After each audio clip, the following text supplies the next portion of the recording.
Welcome back to the morning grind. Dean here. It's Dean 7904. If you want to get all technical on me, I'm still keeping the seats warm for one Stevie TPFL. He's busy working on his NASCAR and the Counter Strike and all the good stuff that's going out there in the DFS world.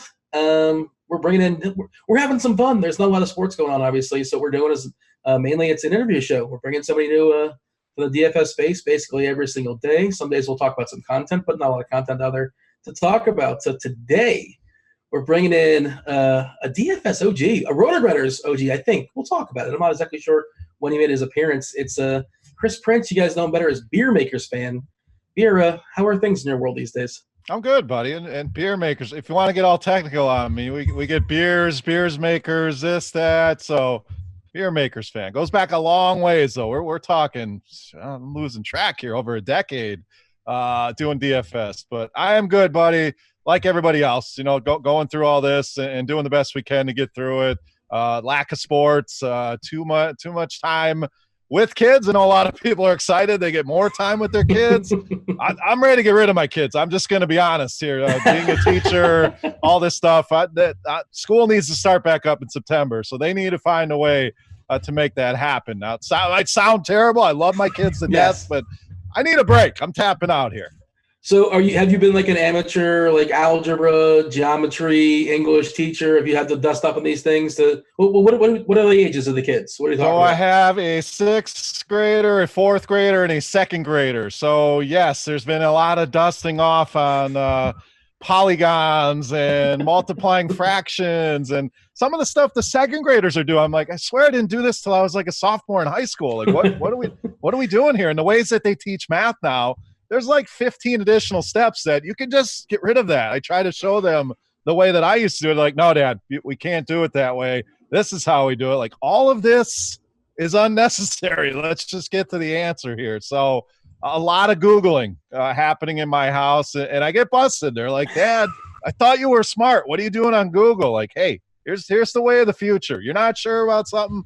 Google has the answer for you. They found out you've finally been exposed for the fraud that you are. You don't know everything. Like you've been keeping it up the whole time, and then too much time. Fake it till you make it, as they say. But when you spend so much time together, they're going to find your weaknesses. Yeah, and I don't. Was it Common Core? Is that what it's called? Is that the whole controversy? I don't. Oh, terrible. Isn't that what it is? I know a lot of people. There's Common Core Twitter is lit. people are very much against it, at least like what I see, but I don't know the reasonings. I'm totally ignorant to it, but apparently math is done in a different way than we learned when we growing up, and I don't really know why or what the reasonings are, but I guess I mean, at the end of the day, you arrive at the answer however you arrive to it, whether it's math, DFS. I mean, there's a lot of different ways to skin a cat, as they say, but doing that math, there's just a lot of unnecessary steps, and I think people take a lot of unnecessary steps and a lot of other things, but maybe that's for another day. They take the scenic route, I suppose. Yeah, I don't know. I'm not really sure why. And then that's not really my field. My sister's a 2nd grade teacher, and she's teaching from home. So like she's learning on the fly as well too, doing like the Skype stuff or what is it, Zoom? What we're doing right now. It's good times for sure. But hopefully, like you said, the kids will. You've had your fill. You love hanging out with the kids, but. How did you sneak away for this? Are you in like a dungeon of some sort, in a basement? Oh yeah, I'm hiding out. They're supposed to be doing schoolwork right now. Now whether that's going on or not, we'll see. They've gotten pretty good about. Oh yeah, I got all my work done, and then I got to dig through all these Google Classrooms and just to make sure. So different students though. One I don't worry about at all. One I have to worry about a lot, and one's kind of hit or miss depending on the day. So sneaking away here for a little bit, getting a break, but. I'm counting down the days of summer at least. If the kids are going to be around, at least let it be summer vacation. We're not doing any more schoolwork. So that day is rapidly approaching. Thank goodness. So I'm curious now. I'm curious if you have like a man cave, and I'm curious if the kids, if everybody in the house is trained to leave daddy alone like 20 minutes, 30 minutes, 20 minutes before lock. Is that something that's ingrained to them? Are they, as far as a DFS perspective? Oh, absolutely. It goes back. Even my wife is pretty well trained, and she's not going to listen to this, so I can say that she's trained. But oh yeah, I mean that's the hour before NBA, MLB lock. Sundays they pretty much leave me alone on Sundays. I'm trying to get them. I have 3 girls, trying to get them to watch some football and hang out. not really much interest there so far. So I'm gonna keep trying, but they're pretty good about letting me do my thing on Sundays and laying low. We are very busy during the week, a lot of sports, a lot of activities. So every day is go, go, go, go, go. Sunday is kind of the day where everybody kind of gets to do their thing. Obviously mine, sit back, watch some football, and hang out with the family. But yes, they are trained. I will say that. You didn't buy like a value pack at Costco of cheese heads, like for the whole family? That's not something that's going on? I tried. My girls, they got some gifts, Green Bay Packer stuff, and my oldest is somewhat of a diva. So when she was younger, she would look at this stuff and say, I am not wearing green and gold. Do you give me some pink? I will wear it. I am not wearing cheese on my head, which I don't blame her. I have a cheese head. I'm gonna be honest. More of a decorative man piece. I'm not putting a damn piece of cheese on my head. I love my team. I love my fandom. I don't need to wear cheese on my head. So we'll put that debate to bed. But it's been a rough go. If it's pink, they'll wear it. Otherwise, they're not wearing any Green Bay stuff. You're born and raised Wisconsin? Yes, grew up in Milwaukee, lived there about 28, 29. I joined the military, spent a few years down in Florida on the Panhandle, and then met my wife in Afghanistan, of all places. Oh, wow. She was from Michigan, so ended up back in Michigan. And I always say, Midwest is Midwest. If anyone from the Midwest knows, the weather sucks, the people are cool. It's the same vibe, whether you're in Wisconsin, Illinois, Michigan, all the same kind of stuff. So was not too far from home, kind of settled in now, living in Michigan happily. With those 3 kids, I'm trying to get out of the house. But so that's kind of the quick story. So wait, you joined the military 27, 28, 29, is that what I heard? Around that age? I was a little younger, maybe 20. I mean, let me do some quick math here. I was 24 when I joined the military. And was it something you always wanted to do? Was it a spontaneous thing, or you wanted like a life change, or how did that happen? More spontaneous. My brother was in the Navy, and he was always trying to get me to, he was in the Navy since he was 18. He did 32 years in the Navy or something. So wow. I went off to college and went to play basketball. Was in college for all the wrong reasons: basketball, girls, partying. Those are the wrong reasons? Yeah, so it kind of bounced around. If you've watched Last Chance U, that was me, the basketball version. Ended up going to a community college and playing 2 years there and kind of getting things back on track. And one more year of college, so almost finished a degree. It just needed a change. Things weren't going well and wasn't happy with things. So joined the military, and it was a blessing. I never thought I would be in the military.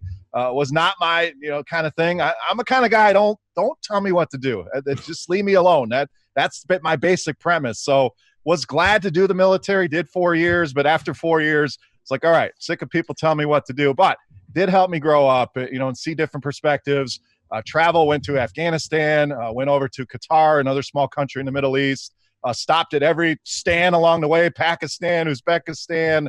There's about 1 million countries that end with Stan. I don't know if you're aware of this, but stopped in everyone: Cairo, Egypt, Istanbul, Turkey. I mean, a lot of different things, saw a lot of things. And again, at the end of the day, A, met my wife, which was a blessing. B, really helped me pull my head out of where and get things going and get a better perspective.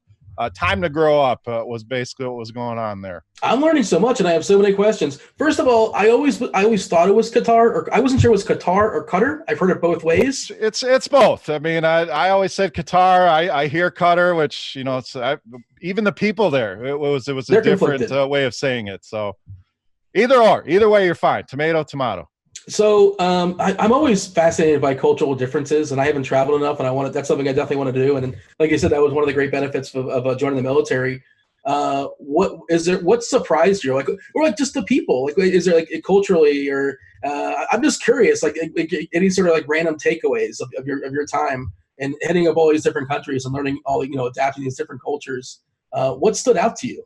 The hate of Americans really stood out. Wow. I mean, Qatar, we had a little bit more freedom. We were allowed to leave the base, and we went into town. And of course, being young, arrogant, you're going to go. And we went into some parts of town we probably shouldn't have been. The little markets and things like that, where you're ready. You're looking at, if I need to grab a weapon or a knife or something, what booth am I going to? Just in case. I mean, it was kind of that crazy, some of the areas, but.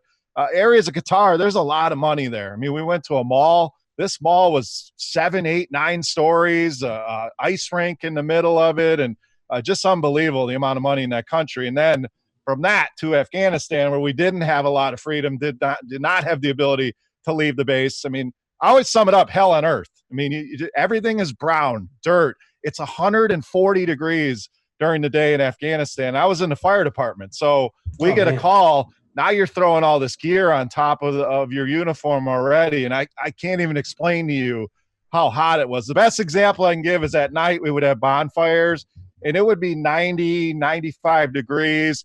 You're literally freezing. You have blankets. You're at a bonfire like you would be if it's 35, 40 degrees for us here. So, I mean, just unbelievable. Just like I said, hell on earth. I was happy to get home and see grass, have a cheeseburger, just see a tree. I mean, it's just dirt, dust, destruction.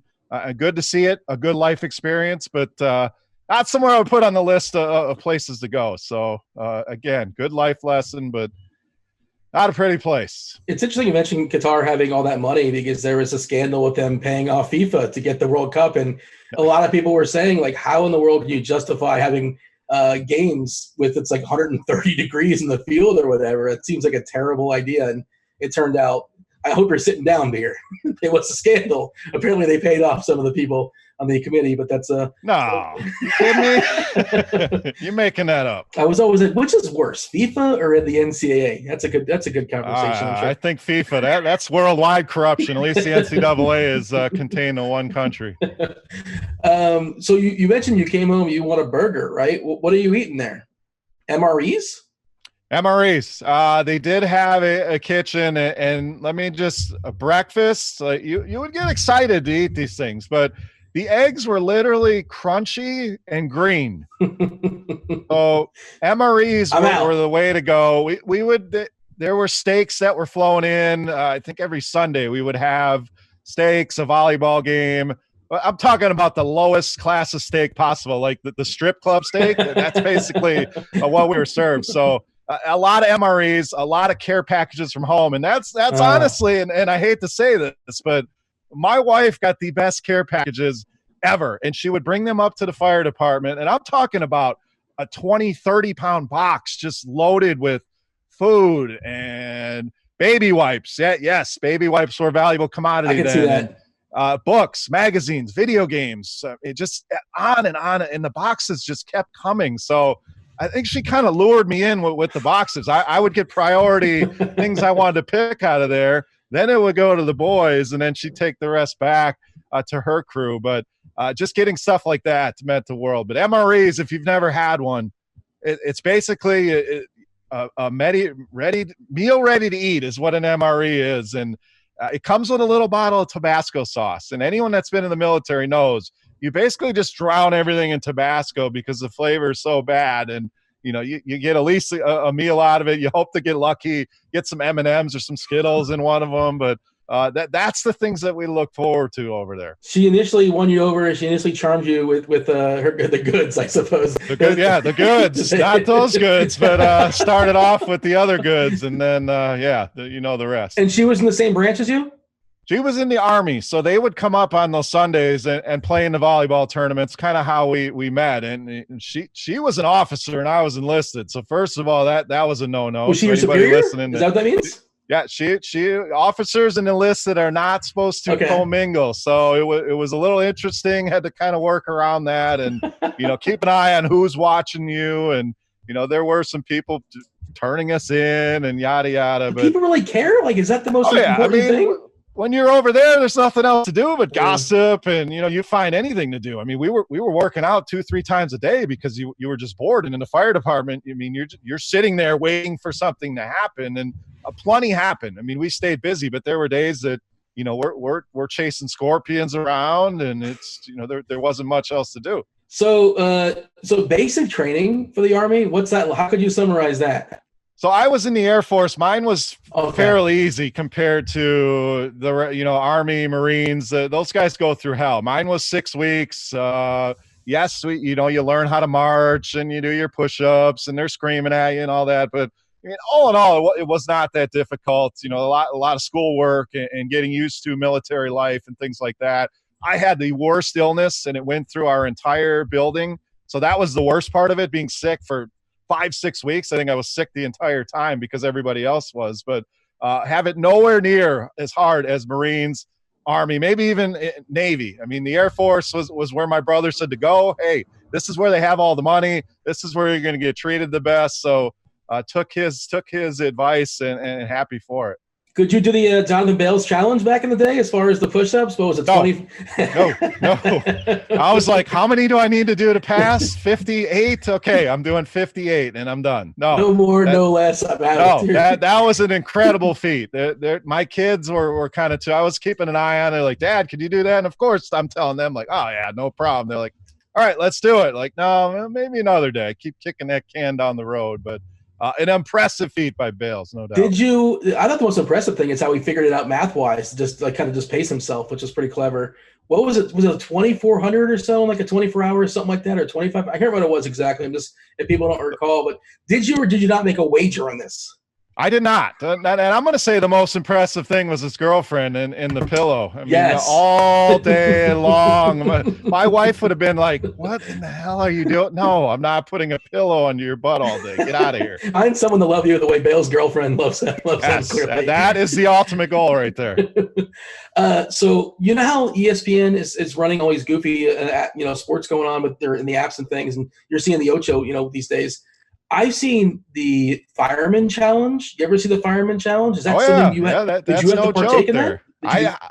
I back in the day, I would have. I mean, clearly now, not in the shape that I used to be, but back then, absolutely. I never got the opportunity to. We did some of that, in our training after basic training. Then you go to your tech school, where then you learn your job that you're going to do in the military. So basic training is getting used to military life. Then your tech school is training you for your job. So we did a lot of cool stuff, being in the fire department, different buildings that, they'd light it on fire and you got to get in there and do your searches and things, and going through the heat, just getting used to how hot is a fire and some of the hose drags and things like that. And you do put it all together in some training like that, not quite to the level of the Fireman Challenge, but we were timed and you had to beat certain times and things like that. So a watered down version of it, yes, but I would have loved to do something like that. And what about I'm assuming you had some calls, right? You had to actually go out and there were real fires where you had to put all this training into play?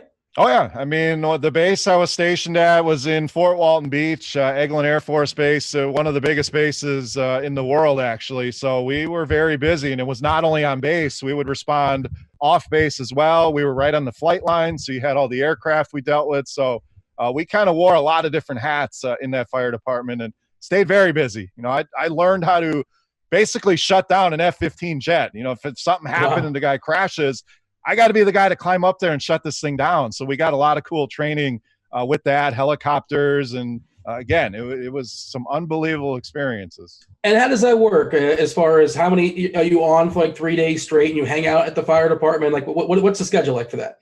So everybody's is different. Ours was 24 on, 24 off in the military. A lot of civilian departments are what you said. You may work 2-3 days and you might have 4 or 5 off. So being young and on the beach, it basically was 24 hours of work.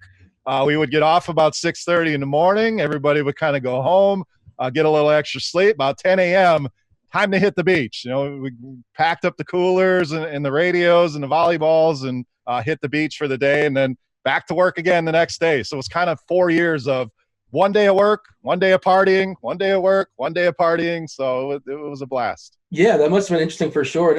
I'm thinking, are you still friends with? I feel like you get really close with your whoever's in your team.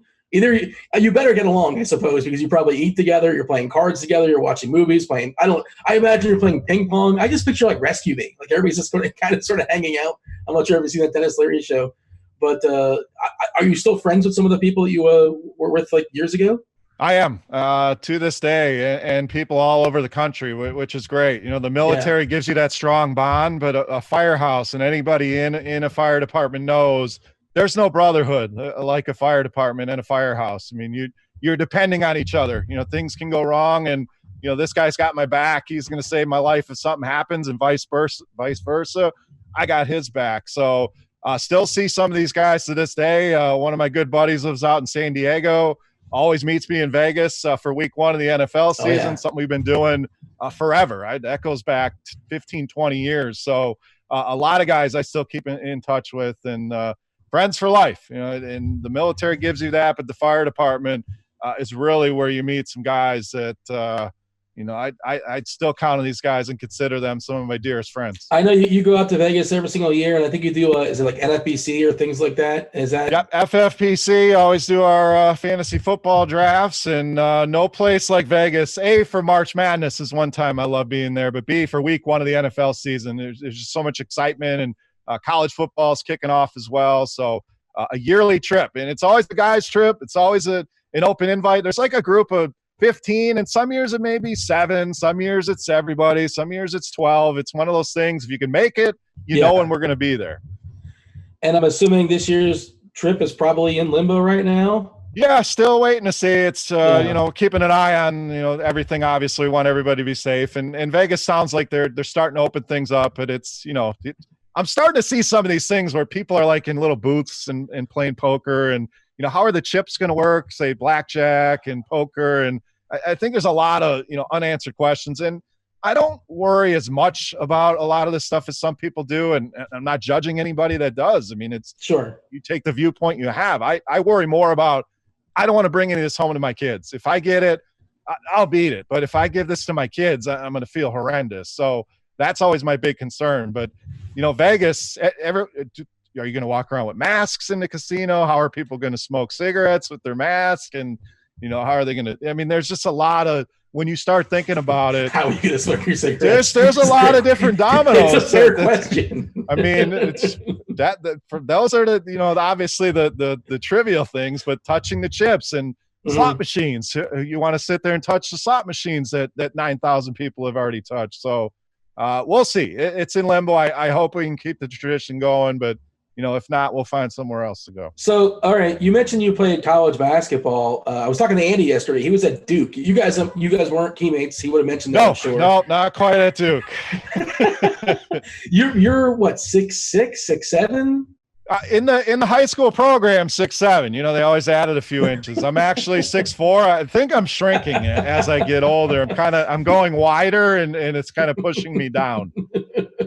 And were you a center? What was your position? I actually played shooting guard and small forward. Our high school teams were always very big. We always had, guys that were 6'7", 6, like legit, in the program, they were 6'10", 6'11". Yeah. So I had to learn quickly to play other positions. And that was a sport that I'd put a lot of time into. I mean, as a kid, we literally went and played every day, all day. We'd leave in the morning, and, we'd go find games in the neighborhood. As we got older and we could drive around, we would find all the different games, and, just dedicated. Me and my buddy would play 10, 12 hours a day. So I learned, he was a guard. I learned a lot from him, how to play the position and things like that. So with all the big guys we had to kind of learn how to play different spots. So shooting guard, small forward is kind of where I ended up.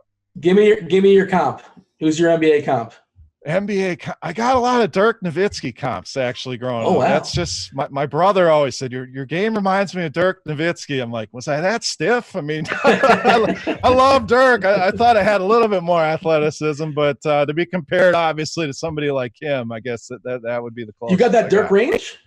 I mean, I had some 3-point range. Dirk kind of had, out of the building range. So maybe not quite to that level, but yeah, I could shoot it pretty well. I could drive. I could play down low if I needed to. So that was always my goal, is to do a little bit of everything. And one year I was our defensive stopper. Our team needed somebody to be that. So it was whatever role I could be. I dedicated so much time and energy into that game that, felt I could offer a lot of different things. Yeah. I want to see, is there any other sports? Was it just basketball? You said 10 to 12 hours of basketball, baseball, football? Played soccer? Baseball and football as well. Football, I played freshman, sophomore year, took a year off, came back as a senior, played some wide receiver, tight end. Nice. Baseball, I played a lot of baseball growing up. I kind of lost track of it about 9th, 10th grade.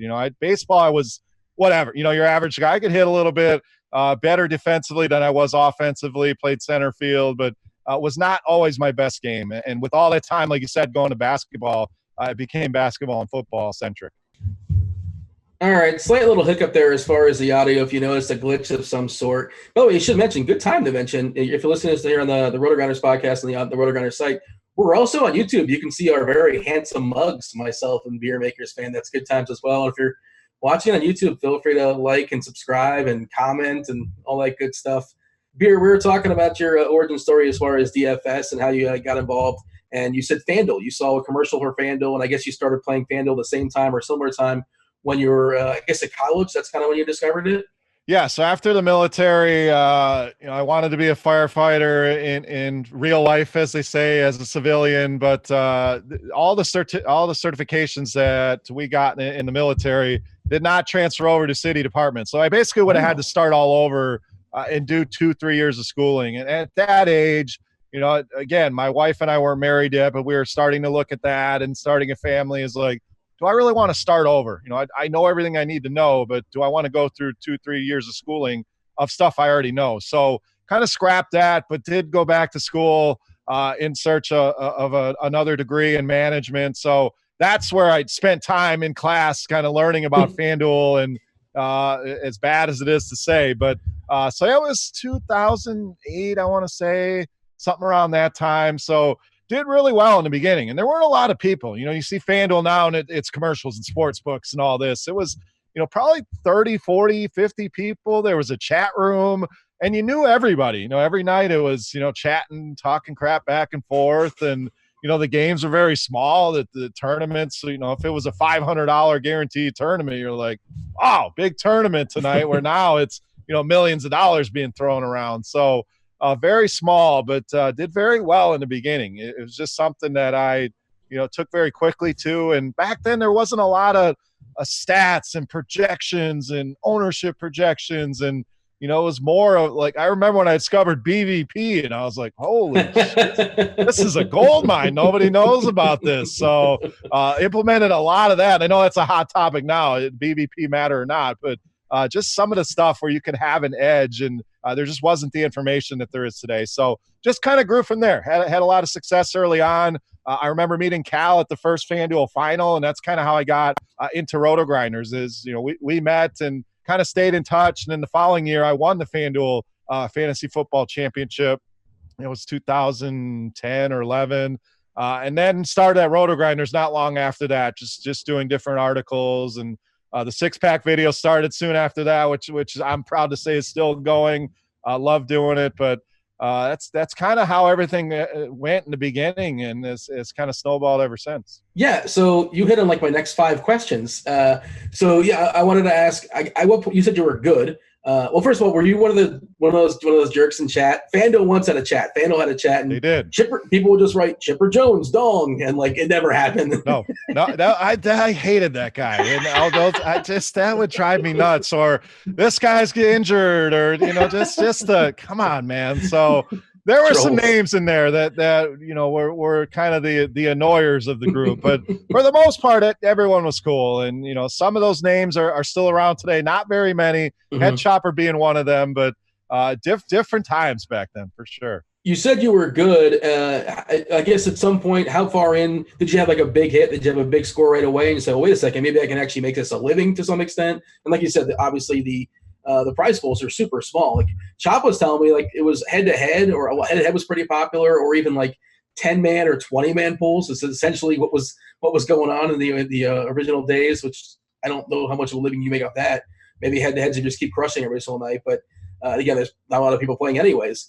So you realized you were doing well. At what point did you say, let's take it to the next level, or you're kind of waiting for FanDuel to progress and pump up those, the prize pools? Yeah, it was a lot more cash games for me back then. A lot of head-to-heads, like 3-mans, 5-mans, 10-mans. That was the way to go. Yes, you would play a little bit in tournaments, but let's be honest, who's getting excited about a $500 tournament when you can go out and play a bunch of cash games? So the issue then, and a lot of guys have the same issue now, is finding enough games. There wasn't a lot of people on the site. So as I saw success, as the story goes, you go up in levels, you start playing at higher buy-ins, and then the draft streets of the world, and draft day, and what was the one? It was like a Magic's. What the hell? Daily Joust. Daily Joust. Yes, I was thinking like the court jester, but so then as the sites grew, that was a way to kind of get more action out there and kind of spread things out. 2 different sites. So just did very well in the head-to-heads cash games. And then, the FanDuel final went out there and basically crapped the bed the first year. So it was almost a mission of, I'm going to redeem myself and to get back out there. And that's what happened, kind of. Got back into the FanDuel championship, but my daughter was about to be born. So that's a whole story in itself. I wasn't able to go out there. My dad represented me out there, had a hell of a time partying it up, but ended up winning $75,000, which back then was a massive prize. There was nothing even close to that. So that kind of propelled things even to a bigger level where now, I had some money to, put away for the family and start looking into a new house. I also had money to invest and start playing more tournaments, higher buy-ins, things like that. So that was pretty much the launching point to where we are today.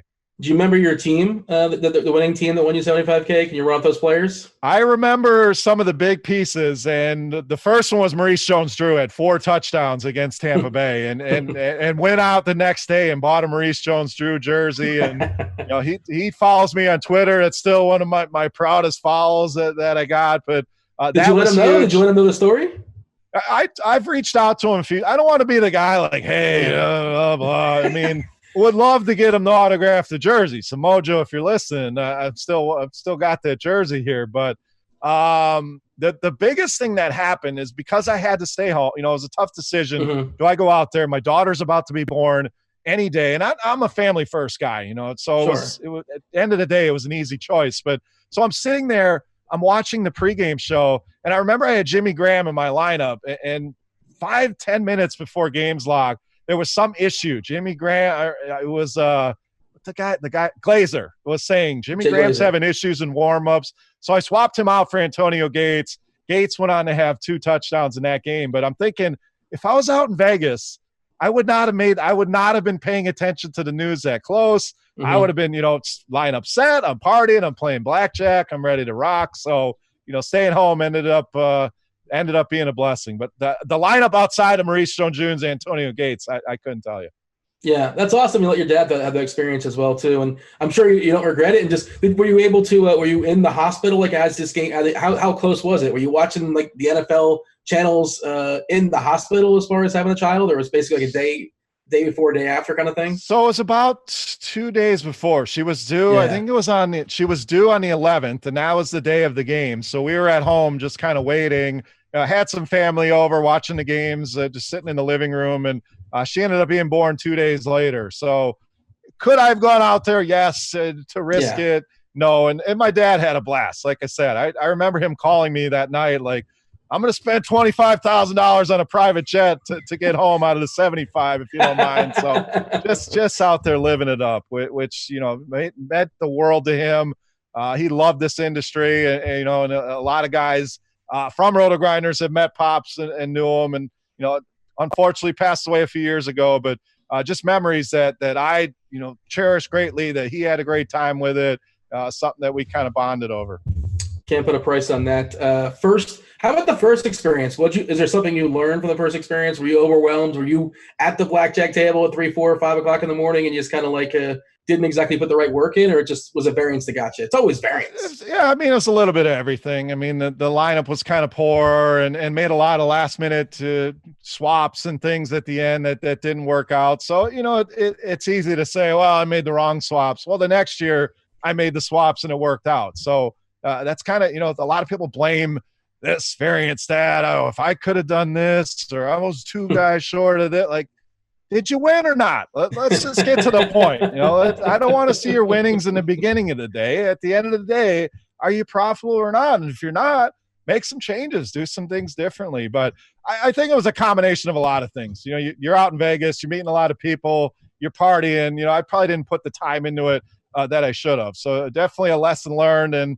Michael Jordan held on to some things that spurred him forward. That was really it was a motivator for me. And I want to redeem myself. I want to do better. And fortunately got that opportunity the next year. I thought you were going with Jordan and Dennis Rodman going to Vegas and just partying all night. Well, that's a given. I mean, we have a good time when we're out there. So I just wanted to compare myself to Jordan here for a minute. Understood. So you said you met Cal. I was talking to Andy yesterday. So I'm always curious, not just your DFS origin story, but how you got involved with RotoGrinders as well. Andy's like, he just wrote them a letter, essentially. He wrote Cam, and like, they just kind of, met up and like, all right, let's make this happen. And you said you and Cal, I don't know if was Cal a finalist that year? Does that work out? He was a finalist? Yeah, he was in the first year as well. I think he was in the second. I don't remember if he was in the second year or not, but yeah, we met, and then I met Cam, and then Dan came along, and it kind of slowly came together. I did a few things here and there. Then I think we actually lost, didn't do much with them for a year and a half, and then kind of came back to it and started doing a lot more. The Sirius show came up then, so started that with Dan and was proud of all that. And then the videos, like I said, the six-pack video, seemingly been around forever. Grinders Live back in the day, I remember them doing it in my bathroom. My kids would walk in, and just an absolute shit show going on. But so it's been a long, winding road, but I've met some great people. I've had some great experiences along the way. Yeah, the six-pack is six-pack around for like 7 years or something like that. It's been a long time. I think it's 6-7 years now it's going on. So I like I always say, and people, think you're bullshitting, but it's like I appreciate the people watching it. Without them, if nobody wants to watch it, there is no video. So, people continue to want to see it, and I'll continue to put it out there as long as people are enjoying it. Yeah, talk to me about playing and content and how to juggle both. And it certainly depends upon like when you're putting your content out. If you're putting content out like up to the wire, up to the last minute, if you're on Sirius, you're on the radio, whatever you're doing, a minute before lock, it's really hard to make the most optimal lineups. So how do you sort of juggle that, and how is your gameplay adjusted because of it? Because myself personally, like if I'm doing a show, if I'm doing some sort of content like up to the wire, I just can't play my usual amount. I just can't play as much as I want to necessarily. Or if it's basketball, maybe I'll say, who's playing in the first game? Do I need anybody this first game? I don't need anybody. I'll just backload my rosters and figure it out when I get off air. How do you adjust to the balance as far as putting out content and making your own personal lineups? Very similar to you. If I know I'm going to be on a show, whether it's NBA lock, MLB lock, or a Sunday morning football show, I kind of dial it back a little bit. To me, obviously you want your best lineups, and I still think you can do that. But the most important thing, if you're delivering content, is deliver quality content, not be working on this and that. And I'm on Twitter and I'm fixing my own lineups and I'm half-ass answering somebody's question on things. So I always took great pride in the advice that I gave and wanted somebody to be profitable from that advice. So it's almost impossible. And some people, they can multitask better. That's not me. Like you said, if I'm doing a show, it's tough to lock down your lineups and give top-notch advice. So I just dial it back a little bit. I have things kind of pre-ready. NBA, MLB, that's a lot harder. You need the lineups, you need the injury news. NFL, not as hard. You pretty much have. There's not many breaking injuries on Sunday morning, so you can kind of have things ready to go. With some small tweaks, but spend a lot of time at night. My wife goes to bed pretty early. The kids go to bed. That's my time to research and things like that, where it doesn't take away from family time. So it gives me that opportunity to really get ready for whether it's doing a show or getting my own lineups ready. You are a Packer fan. I have to ask you about what the Packers have done. Were you pleased with their recent draft? No, not pleased at all. I mean, it's been said the worst draft of all time, and it's not just the Green Bay Packers. I'm of any team ever to draft a football draft, this was one of the worst. I mean, part of me sees, okay, that they're looking at a future with Jordan Love. I understand it. Aaron Rodgers is getting up there in age. Certainly understand that. But when you have a team that's close to a Super Bowl, and yes, San Francisco throttled them, are they that close? They still were an NFC championship team. So you got a few years left of Rodgers. Why not surround him with weapons? Get some of these wide receivers in the best wide receiver class we've seen in a long time. But no, they trade up for a quarterback. And the teams they traded up ahead of, they didn't even need a quarterback. It was really head-scratching. Then come back, get a running back. then come back and get a blocking tight end.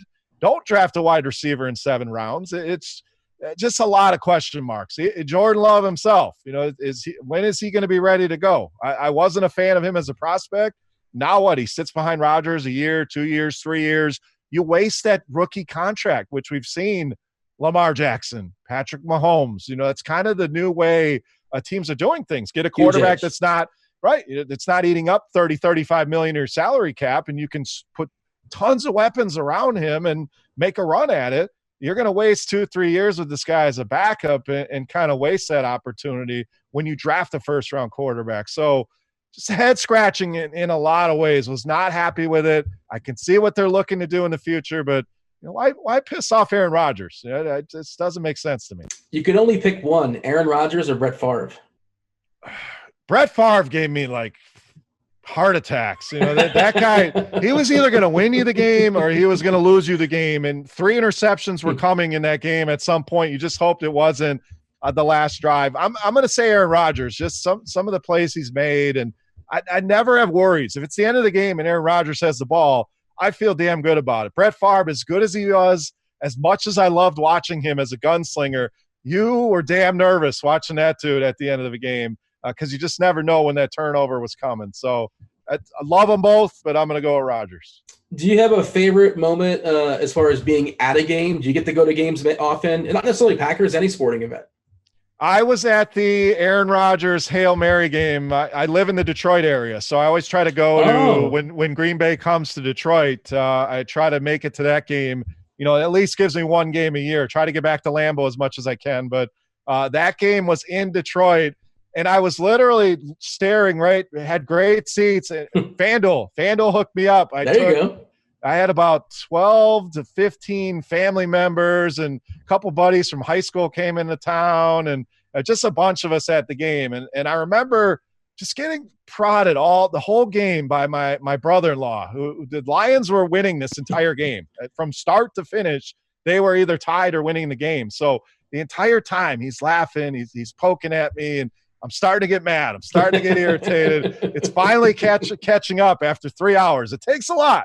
I'm pretty patient, but eventually, I'm starting to get mad. But then the play happens. And again, I'm looking right into the end zone where it happens. And it seemed like the ball was in the air for about an hour. I thought I was going to hit the roof of the damn building, but ends up making the catch. And we just go absolutely nuts. Me and 2 of my buddies were the only Packer fans in the entire section. My wife's family is all Lions fans, and we're just hooting and hollering and jumping over seats. And, we were downtown hooting and hollering and had to be reminded, hey, you're in Detroit. You may want to tone it down a little bit here. Are you wearing the Packers jersey too? Oh, yeah, you're going full on Packer gear. No cheesehead, but full on Packer gear. And yeah, we were just going around downtown like wild men, and then got the reminder, hey, just tone it down a little bit. But just an unbelievable experience, and there was a lot of Packer fans in that building, and you could just hear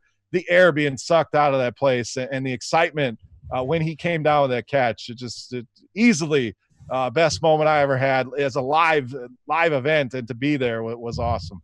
And that was major playoff implications, right? That was week 15, week 16, something like that. I feel like it was. Yeah, really I think we had to. I don't remember how it worked out, but we needed to win, whether it was to get into playoffs or for seeding purposes. There was something to do that made it even that more important. Yeah, that's look, maybe if you were in 6, I think you're taller than 6'3", by the way. At least last I saw you. My memory has you much taller for some reason.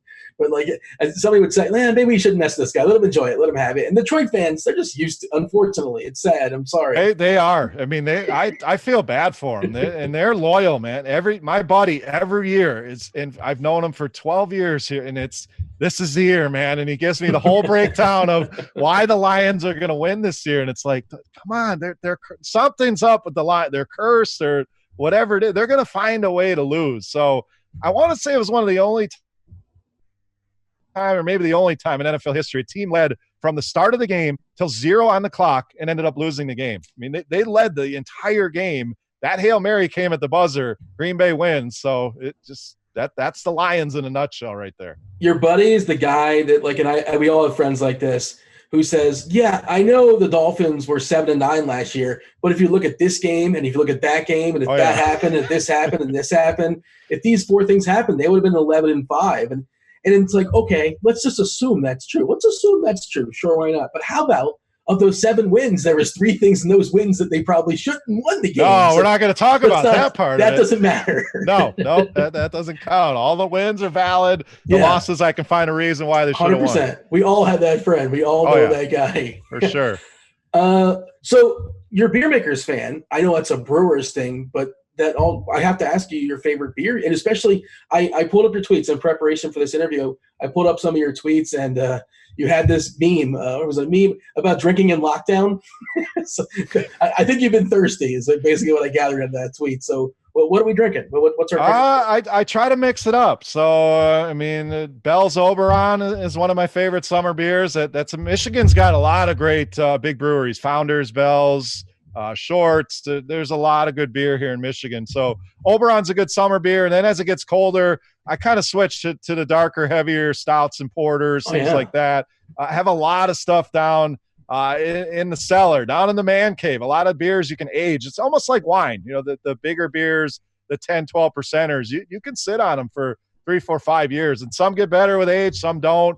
It's kind of a fun little hobby. So as quarantine has happened, I've really been raiding the cellar, which is good because before that, I'm looking at all this beer. I'm like, never going to drink all this, and a lot of times it's, you have the guys over, you have a bottle share, you open up a bunch of stuff, but I'm still looking like there's no way. But quarantine has put a dent in the cellar, which has been good. Not for the waistline, but keeping me sane with all these kids running around. Are you one of these guys that just like wouldn't drink a Budweiser or like a Natty Ice or a White Claw? Like, are you? Because I'm one of the, I'll call myself out. I'm one of those guys that just won't do it. White Claw, no. I mean, my brother drinks them in Vegas, and we just hammer them the whole weekend. So, if White Claw's your thing, hey, I'm never going to judge anybody. I prefer craft beer. That's what I'm going to reach for. But, if that's not the choice, then there's a Coors Light, a Miller Lite. A lot of my buddies here in the neighborhood, that's what they drink. So I keep the fridge stocked with their crap as well. And sometimes after I cut the grass, and I always call it a can of water. I mess with them, half joking, but reach for that Coors Light, get some water, stay hydrated. But I'll drink that stuff if that's what my options are. Better that than nothing. But White Claw, no, I'm not drinking a White Claw. Just not doing it. What's a pretty hot the debate on Twitter is the IPAs. People are very passionate about IPAs. I don't have any thoughts. I don't think it's for me, but I'm not angry about it. If you want to enjoy it, have at it. Like, why? It's okay. I don't want to diminish your enjoyment. That's do you have any hot takes on IPAs? I enjoy IPAs. What my hot take is: why in the hell are people so worried about what everybody else is doing or liking? Yeah. Or who cares? It doesn't affect you in any way. Right. What do you like? That's all. I don't care if you drink White Claws or wine or IPAs. It's not going to change my opinion of Dean. I love Dean. It don't matter what you're drinking, as long as you're drinking something. It's the guys that are drinking nothing. Those are the ones. Is Amaretto Sour okay? Am I okay with an Amaretto Sour? You're not going to reconsider your thoughts? For sure. I mean, and No, my wife likes some Amaretto Sour, so there you go. You and my wife are in the same boat. Everybody's wife likes I don't know what that says about you or not, but you guys are in the same boat. I'll go full Amaretto Sour. I'll get some extra cherries too while I'm at it. Sure, why not? I did have a question here from Twitter. I made me know that we're having this conversation, and we're talking about your Packers fandom. We're talking about DFS. Do you ever let your fandom get in the way of your DFS play, like the players you want to roster? I try my absolute best to put that aside. And I think over the years that's gotten a little easier, in the beginning, people always say fantasy, you want to root for your favorite players, things like that. And I certainly think there's room for that in season long, things like that. But in DFS, you got to put all that aside. What's the best play, regardless if it's your favorite player or not. So over the years, I think I've been able to separate that not only from my play, from my analysis as well. I don't want that to be, driven by Packers and Bucks and Brewers all the time. Sometimes those guys are going to be the best options and guys that I'm going to recommend. But for the most part, after doing this for so long, I'm pretty good about, separating the two. And I spend more time with my fantasy stuff than I do watching the Packers. That used to be vice versa. Now it's, the Packers come secondary. All right. Speaking of the research I was doing, I rated your Twitter when I asked you about some tweets. Here's a tweet you made. It said, "All this Tiger King talk has intrigued me. Worth a watch? ? Were you sold? Have you watched some Tiger King? And what are your thoughts?" I absolutely was sold. I just needed that little push over the end. There's so many options. We're in quarantine. It's like, okay, I got to hit Netflix. I got to find some stuff to watch. And, I'm looking at this. I'm like, this is not my kind of show, but let's give it a whirl. And I'm glad I jumped in. People ask, is it good? I think it's a train wreck is what I call it. Do you like train wrecks and things that you can't even fathom happening in real life are happening with all these people? So I did enjoy it, but now, my kids, they do some stuff on TikTok, and there's like they were singing this song, and there was a Carol Baskin song on TikTok. So they're singing it, and I'm like, hell, do you know who Carol Baskin is? And they're like, oh, it's a TikTok. Like, no, that's the Tiger King lady. But a great watch. I recommend it to anyone looking for something to watch. I'll put that near the top of the list. If you haven't watched it already, seems like everybody's watched it. Did you make any cameo appearances on there? Are they watching TikToks? Are they recording their own? They're trying to go viral. They watch them mostly. They do a little recording. Obviously, all are pre-approved. I gotta check it out before, because some of the songs, that are on TikTok, they may not know what it means, but it's like you're not putting that out there. So they're getting good about knowing which songs are gonna pass by dad and which ones are not. You mentioned Carol Baskin. Did she kill her ex-husband? That's a great question. I'm gonna go with yes, just because it's more fun to say yes than no. I mean, if she did and fed him to a tiger, that's just. I mean, what a way to get rid of the evidence. That's the way to do it right there. I put out a poll on Twitter, like when it was happening, everybody was watching it. Like basically, like, what do you think it happened? Like 95% of the people said she did it. Like, I don't want those guys on my jury, man. Like, I don't know. It's not fun to say I don't know and like give like a real reason to answer. It's very suspicious from what it's the way the show is set up as well. Sure. They paint her to be the bad guy. It's like The Making a Murderer. They paint him out to be, there's no way that he could have done this. And that happened around you, right? I imagine. That was Wisconsin. That was a different world in Wisconsin. Okay. There's different parts of state. The parts of each state I'm talking about, where it's like, in Michigan here, it's the UP. The UP is a different place. It's Upper a Peninsula? different world. Yeah, it's just the people are different. It's just, and Wisconsin has the same kind of things where some areas the people are a little different, and you saw that in that documentary. That one I highly recommend as well. That's pretty good watch right there. What else? What else do you have on Netflix? Well, I'm sure you've been firing some stuff out, and as far as things you may have binge watched, what would you recommend? We talked pre-show about Ozark. We like Ozark. Ozark, fantastic. I think it starts off a little slow, and that kind of scares people away. Bloodline was another one that started slow but gets going. But highly recommend Ozark. I just finished Waco, which is obviously the Branch Davidians, David Koresh back in the day. It's I think it's like 6 parts, 1 hour shows.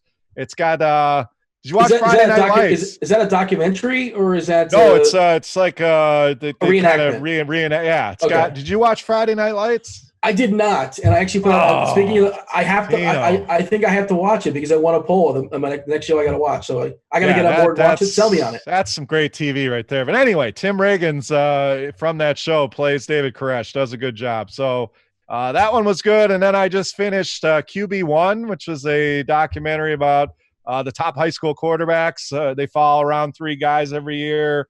The last one had Fields from Ohio State. So that was a good watch. And then Last Chance U. I'm finally catching up on that. I haven't gotten to that, but I hear it's great. And there's multiple seasons, and I guess multiple teams they follow. And I've heard that's a really good watch. There's so many good things that are on TV now. It's just like it just never ends. Movies, I don't know, maybe not as much. I feel like the best writers are probably involved in TV these days. Do you have a favorite TV show, just general TV show of all time?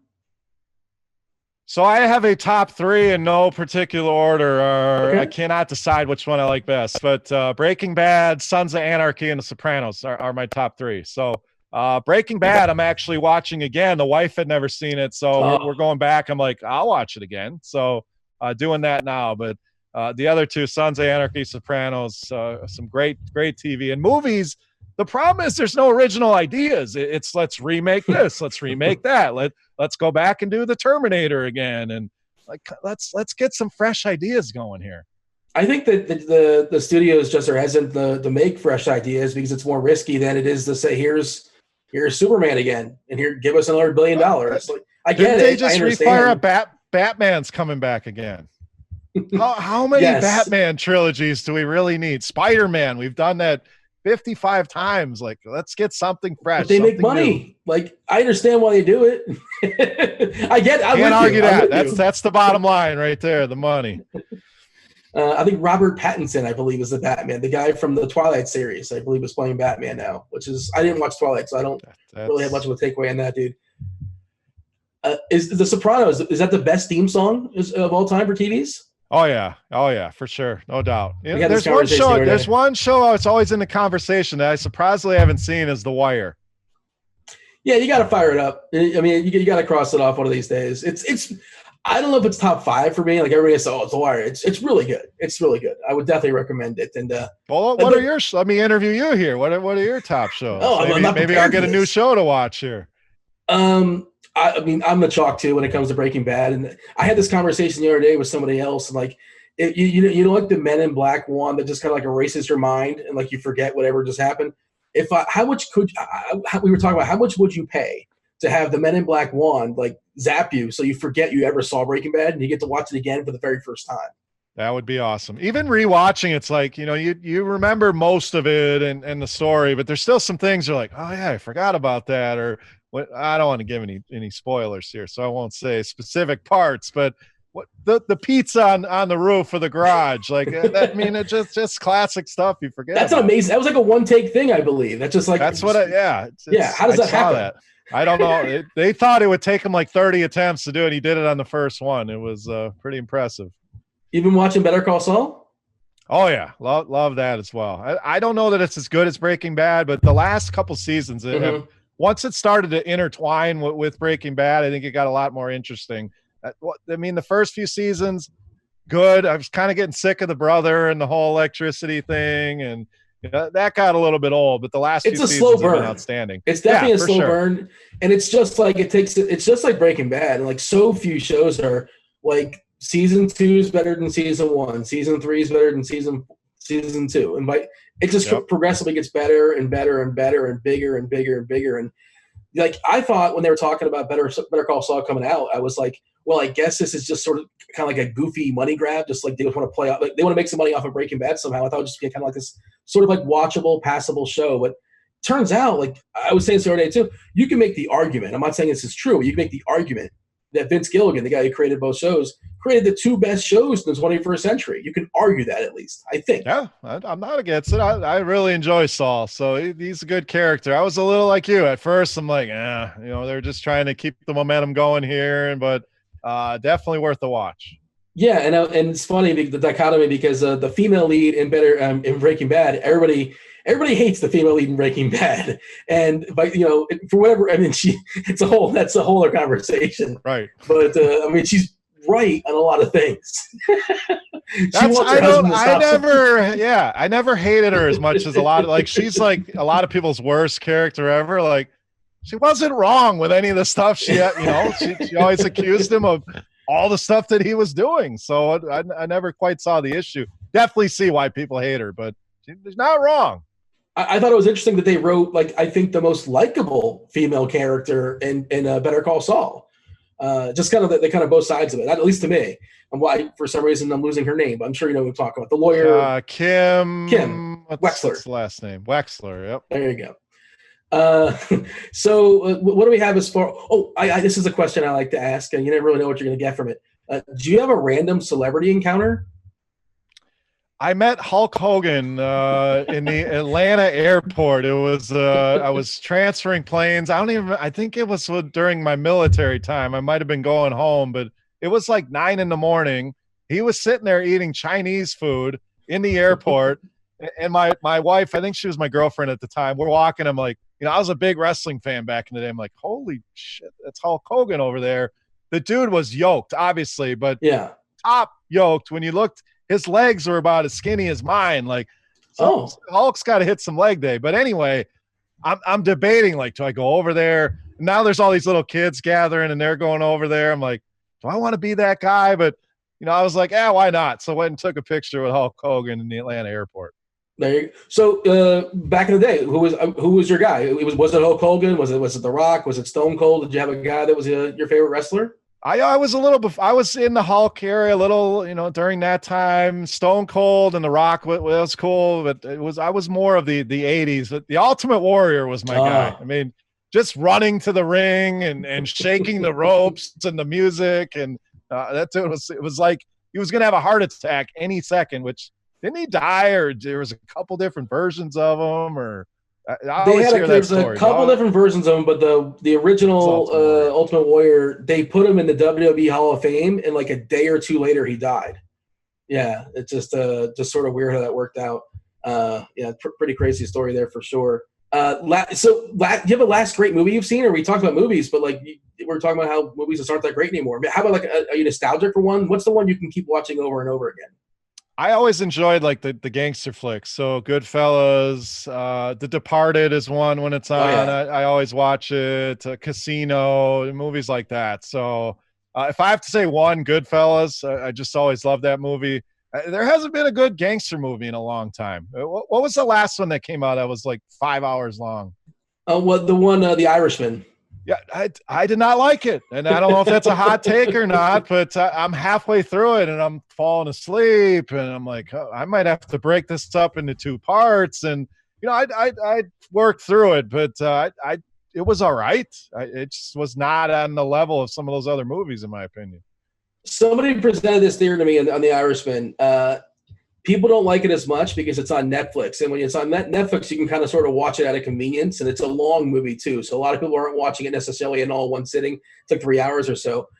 If it was on Netflix and it was just like released in the theaters, people would they would turn off their phone and they would give it the 3 hours that like it deserves. Therefore, I think they would enjoy it more. Just a theory. Disagree. I don't think I saw any of these movies I just named in the theater. They were all DVD and Blu-ray. So what's the difference? So no, disagree. Fair enough. Just not a great movie. What happened to all those DVD collections people have at their house? Like they're on display. Are they still on display? Are people still doing that? So funny you mentioned that. I saw a story the other day about a Michael Jordan rookie card selling for $100,000 or close to it. So I'm like, you know what? I know I don't have a Jordan rookie, but I used to collect cards way back in the day. I know I still have some somewhere. So I'm like, I'm going to try to dig some out. So found some cards, no Jordan rookies. Still kind of working through that, but found an entire bin of DVDs. I mean, you're talking TV shows, every series, every year of The Sopranos. I mean, it's like, what am I going to do with these? I always thought someday, somewhere along the line, they may be worth some money, but probably not. Just holding a bunch of bins in my basement. Yeah, right. Now, I mean, it's so obsolete that here's season 3 of The Sopranos. Great. I have Netflix or HBO Go or Amazon, or I don't need that. Like, outside of like maybe being a talking point, if it's on display, it's like, oh, you like The Sopranos? I like The Sopranos. I used to live at Best Buy. Like if there was new CDs, new DVDs, like you just had to have it. Now it's like you don't need to do any of that. I don't even know how Best Buy survives. That seemed to be a big part of what they was CDs, DVDs. Now it's like what I know they sell appliances and computers and phones and all that, but no CDs, no DVDs is kind of weird. I'm with you. I used to love browsing the CDs, the CD collections, and the whole CD section. And I could be wrong here, but I think they might have just got rid of CDs altogether and display in the store. I feel like that's a thing. I think their CDs just gone. What was the last CD you bought? Can you remember? Yeah, I don't remember seeing them. I haven't been in a Best Buy in a long time, so that would make sense. I used to like the secondhand. It wasn't quite a record store, but they had all the used CDs, and you could browse through all those, and they were usually $3 to $5, and find some classics in there. But just weird. Now the kids now they're like they don't even know what the hell a CD is. Like things just change so quickly. I used to go to CD Heaven all the time in South Florida, and it was like $7 a CD, and it was awesome. And if you found like a brand new CD, it was like gold. Like you pounced on it. How about your first CD? You remember the first CD you bought? Oh, that was bad. I want to say it was either Bush. Bush or Warren G are two of the first CDs I remember having. Well, What was yours? Is that Nothing But a G Thing? And the Bush, was it the Glycerine? No, what was it called? Nothing Machine But a Man? G Thing. That was Dr. Dre. That was one of the first Oh, ones too. no, I just been outed. Regulators was the song of the Warren G. I forget what the album was called, but Bush was 16 Stone. 16 Stone. Yes, there you go. Oh, unbelievable. Yeah. What was yours? My first was Stone Temple Pilots Purple. Oh, nice. And Offspring Smash. I bought them on the same day. Nice. I had both of those proudly. We're dating ourselves, Beer. Yeah, a couple old men shooting the shit. What the hell? Favorite concert? I saw the Beastie Boys with Tribe Called Quest. It was about the time that the Intergalactic song, I know that wasn't the title of the album, but that had come out. So they had a very futuristic setup on stage, and they had this rotating thing. And I remember Q-Tip was on and leaving the stage, and he literally fell through a hole that was in the stage that they were coming up, and people were coming up and out of. He fell into that hole at the end of their set. So I will never forget that. It was a great show, a great memory. But yeah, that was easily the best concert I've seen. Yeah. Was he supposed to fall in the hole? No, it was he literally fell in the hole. That was the beauty of it. So I wasn't sure. That was not planned. If it was planned, they pulled the wool over my eyes because it certainly didn't look planned. Beer, I feel like I've kept you long enough. I've thoroughly enjoyed this. I'm enjoying our nostalgia talking about movies and CD. The kids are like, what is a CD? I have no idea what that is. I just discovered Spotify. Speaking of being an old man, are you aware of Spotify? You can just play any CD you want. It's amazing. How does that work? Technology. Welcome, my friend. I was hoping I had Devin, our producer, do a little bit of an investigation on your Facebook page, and apparently, I don't know if this is still true. I don't want to hold you to it. That you're a fan of Rage Against the Machine. Oh yeah, for sure. Okay. I'm pretty much anything but country. I'm not a big country music fan. I love going to Nashville. I have a good time with it, but anything but country. So a lot of old school rap, hip hop, a lot of that '90s, rock, alternative, still stuff I listen to today. I'm in Nashville, and did I notice this? Did I catch this? Are you wearing a Martin's barbecue shirt? I absolutely am. And you know what's funny? I still have not eaten there. The wife got me this one time she went there. I every time I go, I got to eat Hattie B's. So somehow Martin's doesn't make the list for me. But I need to put it at the top of the list. I hear nothing but good things. I want to make you jealous, Beer. Hattie B's is I can walk there from my apartment. It's about 1/8 of a mile, maybe 1/10 of a mile. It's right on the corner. So how many times does a local eat Hattie B's? This is what I want to know. I've been here for like a year and a half. I've been maybe 5 times. It's always whenever somebody's visiting. It's like, you're visiting, let's go take you to Hattie B's. My brother, I've seen one human in the last 60 days or so. It was, I'm aware, I've seen him on Skype and on things like Zoom and off my balcony and all that. But yeah, my brother came to visit and he's like, yeah, let's get some Hattie B's. And again, you don't want to necessarily judge me, but you're going to judge me because you know how I get my Hattie B's. I get it Southern style. You know what Southern style means? It means no heat. I do not. None. Oh. No heat at all. I said I wasn't going to judge anybody, but I'm lying here. Now I got to throw some judgment. I tried the super hot version.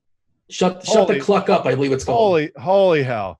I mean, they brought this stuff out wearing gloves. I should have known then. And I went to pick it up, and the guy's like, don't do that. You get this in your eyes, you're going to have a tough time. But I think it was me and Big T were sitting there eating with the wives, and I'm eating away, and everything's good. And I'm talking shit. This is no big deal. And then all of a sudden it hit, and my eyes are watering. Like my mouth is on fire. I like stuff hot. That was another level of hot. Don't do it. If you want to try it to be nostalgic or as a bet, maybe. But as far as enjoyment of the food, the medium and the hot is just fine. They warn you, like they say, like you sure you're ready for this? They give you like a little mini lecture. It's like, yeah. I know some places I don't think it's Hattie B. Some places make you sign a waiver just to make sure like that this is officially what you want. There's no liability and things of that sort. But you're making me hungry. All this conversation about Hattie B's. I don't know. I've kept you long enough. I've learned a lot, Beer. I was not aware of half these things. I had a good time. I hope you enjoyed it as well. Before we step aside and get out of here, Tell the people where you're at, tell people where they can find you. They want to track you down. I'm sure it's the Twitter machine, the whole deal, all the nonsense that the people, they want to find you. Let them know where can they track you down.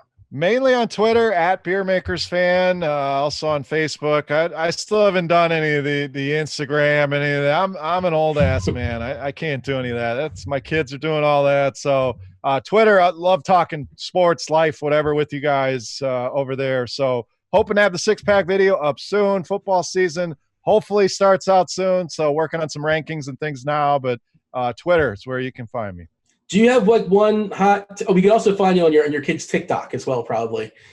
Well, I'm just the guy that approves or disapproves the TikToks. They always try to get me in the videos. I'm like, I don't want to be in a TikTok video. So we'll see. Maybe I'll make some TikTok appearances. Somebody probably listened to this entire hour and you're like, we didn't get one football take out of Beer outside of the Packers. You have one just like general take. Maybe keep an eye on this guy, keep an eye on this. Maybe a value for season long, or is there one general take you're putting your flag anywhere just yet, or is that something you've not delved into? All right, I'll give you two. I absolutely love Joe Mixon this year. I'm probably going to have him in the middle of the first round as a value play there, and a value play for you at the tight end position. I love me some Hayden Hurst stepping into that Austin Hooper role. Let's not forget, he was drafted before Mark Andrews for a reason. I think he's going to fit in great. Obviously, Julio, Ridley. We'll see what they get out of Gurley there, but I think he can be productive right away. So love Hayden Hurst late, and Joe Mixon I'm going to probably have at 6 or 7 overall in my rankings. Much thanks, Beer. Thoroughly enjoyed our conversation. Stay safe. Hopefully you'll be able to make your trip out to Vegas soon enough, and we'll have a football season, and we'll be talking football soon enough. He is Chris Prince, a.k.a. Beermakersfan. I'm Dean. Thanks for listening to The Morning Grind. We're out of here. Oh!